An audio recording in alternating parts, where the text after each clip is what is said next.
Hello friends, welcome to சிஎஸ்சிவிஎல்இ மற்றும் இசேவை தமிழ்நாடு.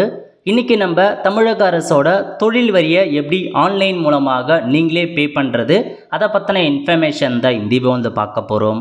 இந்த video skip பண்ணாமல் ஃபுல்லாக பாருங்கள். அது மட்டும் அல்ல, இந்த வீடியோ நிறைய பேருக்கு ஷேர் பண்ணுங்கள். ஃபஸ்ட்டு இந்த வெப்சைட் பண்ணிக்கோங்க. இந்த வெப்சைட்கான லிங்க்கை நான் டிஸ்கிரிப்ஷன் வந்து கொடுத்துட்றேன்.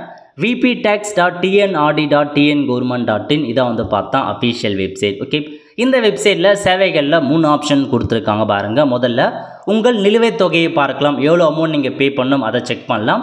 நெக்ஸ்ட்டு விரைவாக வரி செலுத்த, ஸோ டேரெக்டாக உங்களுக்கான டேக்ஸை பே பண்ணிக்கலாம். நீங்கள் டேக்ஸ் பே பண்ணதுக்கான இன்ஃபர்மேஷனை பார்த்துக்கலாம். 3 ஆப்ஷன் கொடுத்துருக்காங்க. ஸோ இப்போ நீங்கள் முதல்ல பே பண்ணுறதுக்கு முன்னாடி ஃபஸ்ட்டே இருக்குது பாருங்கள், உங்கள் நிலுவைத் தொகையை பார்க்க அப்படின்னு அந்த ஆப்ஷன் நீங்கள் கிளிக் பண்ணி முதல்ல எவ்வளோ அமௌண்ட் அதெல்லாம் நீங்கள் செக் பண்ணிக்கோங்க. ஓகே, வரி வகை கேட்டிருக்காங்க. சொத்து வரி, குடிநீர் கட்டணம், தொழில் வரி, வரி அல்லாத வர்த்தக உரிமம் போன்ற எல்லாத்தையும் நீங்கள் பே பண்ணலாம். இப்போ நம்ம பார்க்க போகிறது தொழில் வரி. அதை கிளிக் பண்ணிவிட்டு ஸோ டிஸ்ட்ரிக்ட் கேட்டிருக்காங்க. நீங்கள் எந்த இடத்துல தொழில் வரி கட்ட போகிறோம் அதுக்கான டிஸ்ட்ரிக்ட் என்ன, எந்த தாலுக்கில் நீங்கள் தொழில் வரி செலுத்த போகிறீங்க, அதுக்கப்புறம் எந்த வில்லேஜ் பஞ்சாயத்துக்கு நீங்கள் தொழில் வரி செலுத்த போகிறீங்க அப்படின்றத கரெக்டாக நீங்கள் கொடுத்துக்கோங்க. கொடுத்துட்டு நிதியாண்டு 2025-26 அதையே நீங்கள் செட் பண்ணிக்கோங்க. வரி விதிப்பு எண், ஸோ உங்களுக்கு வரி விதிப்பு எண் தெரியும் அப்படின்னா உங்களுடைய அந்த வரி விதிப்பு எண்ணை கொடுத்துக்கலாம். அல்லது தெரியல அப்படின்றாங்க மொபைல் நம்பரை கொடுங்க, அல்லது டோர் நம்பர், 3த்தில் ஏதாச்சும் ஒன்று நீங்கள் என்ட்ரு பண்ணால் போதும். ஸோ நீங்கள் வரி விதிப்பு எண்ணை கொடுத்துட்டு கீழே ஒரு கேப்சா கோடு கொடுத்துருக்காங்க பாருங்க, அந்த கேப்சா கோடை என்ட்ரு பண்ணிவிட்டு சர்ச் அப்படின்ற ஆப்ஷன் நீங்கள் கிளிக் பண்ணிங்க அப்படின்னா அப்படியே கீழே வந்தீங்க அப்படின்னா உங்களுக்கான இன்ஃபர்மேஷன், வரிசை எண் என்ன, வரி விதிப்பு எண் என்ன, உங்கள் பெயர் என்ன, கிராமத்தின் பெயர் என்ன எல்லாமே கொடுத்துட்டாங்க. இதில் போயிட்டு வியூன்னு இருக்குது பாருங்கள், அந்த ஆப்ஷனை நீங்கள் வந்து கிளிக் பண்ணிக்கோங்க. ஸோ கிளிக் பண்ணதுக்கப்புறம் உங்களுக்கான இன்ஃபர்மேஷன்ஸ் எல்லாமே ஓப்பன் ஆகிடும். ஸோ நீங்கள் என்னமான ஜாபில் இருக்கீங்க, எந்த ஊரில் ஜாபில் இருக்கீங்க, எந்த பதவியில் இருக்க எல்லாமே கொடுத்துட்டு அப்படியே கீழே வந்தீங்க அப்படின்னா இப்போ எவ்வளோ நீங்கள் பேமெண்ட் பண்ணணும், வரி தொகை எவ்வளோ அப்படின்றத கொடுத்துட்டாங்க.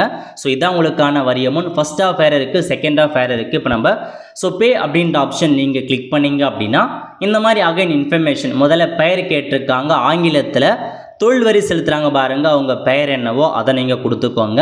கொடுத்துட்டு மொபைல் நம்பர் கேட்டிருக்காங்க, அவங்க மொபைல் நம்பர் என்னவோ அதை நீங்கள் வந்து மென்ஷன் பண்ணிக்கோங்க.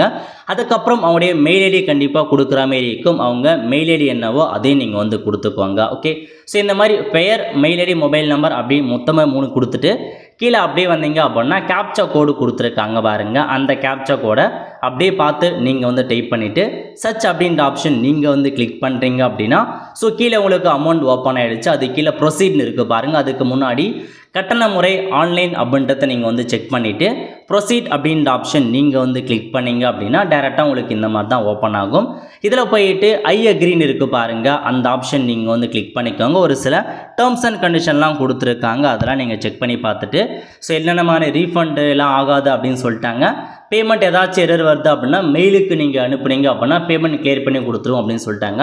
ஸோ இப்போ நீங்கள் ப்ரொசீட் கொடுத்ததுக்கப்புறம் உங்களுக்கு பேன்னு இருக்குது பாருங்கள், அந்த ஆப்ஷன் நீங்கள் வந்து கிளிக் பண்ணி ஸோ டேரெக்டாக உங்களுக்கான பேமெண்ட் மெத்தட்லாம் வந்து ஓப்பன் ஆகும். ஏதாச்சும் ஒரு பேமெண்ட் மெத்தட், ஸோ கிரெடிட் கார்டோ, நெட் பேங்கிங்கோ, யூபிஐயோ ஏதாச்சும் ஒரு பேமெண்ட் மெத்தடை பயன்படுத்தி உங்களுக்கான பேமெண்ட் வந்து பண்ண பாருங்கள். ஸோ நிறைய ஆப்ஷன்ஸ் கொடுத்துருக்காங்க. ஸோ ஒன்ஸ் நீங்கள் பேமெண்ட் பண்ணி முடிச்சதுக்கப்புறம் உங்களுக்கு வந்து பார்த்தா லோட் ஆகிட்டு ஆட்டோமேட்டிக்காக அதுவாக வந்து இந்த மாதிரி பேமெண்ட் பண்ணி முடிச்சுட்டு உங்களுக்கான டேக்ஸ் காப்பியை வந்து கொடுத்துருவாங்க. ஸோ பேமெண்ட் பண்ணதுக்கப்புறம் சக்ஸஸ் ஆகிடுச்சு.